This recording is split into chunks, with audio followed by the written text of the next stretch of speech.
আমার হুজুরগণ, আল্লাহ কোরআন শরীফের মধ্যে ফরমান মিনহা খালাকানাকুম, আমি আল্লাহ রব্বুল আলামিনে ও মাটি দিয়ে তোমারে ফয়দা করছি। ও ফিয়া নুইদুকুম, ও মাটির মাঝে তুমি একদিন আল্লাহর বান্দা হইবা। তার আসান ওখরা, ও মাটির মাঝে থাকি তোমারে একদিন তোলা হইব না না হইব তোলা হইব, জিকার করা হইব ইয়া রাসূলুল্লাহ ইয়া হাবিবাল্লাহ। এই বান্দা কি কাজ করছিল রে, তারা জিকার করা চাই কোন কাজ করছিল? এই সময় হযরতে আজরাইল আলাইহিস সালাম ফাটাইনি না আল্লাহ।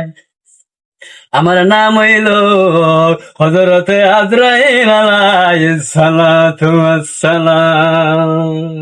আমার নাম হইল হযরতে জিবরাইল আলাইহিস সালাতু ওয়াসসালাম। আমার সময় কম, যাইতাম গিয়া আমি সামান্য দীর্ঘ আলোচনা করছি।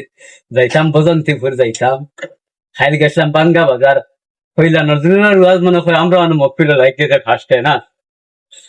আমি আলোচনা শেষ করে দিলাম, জানাইলাম।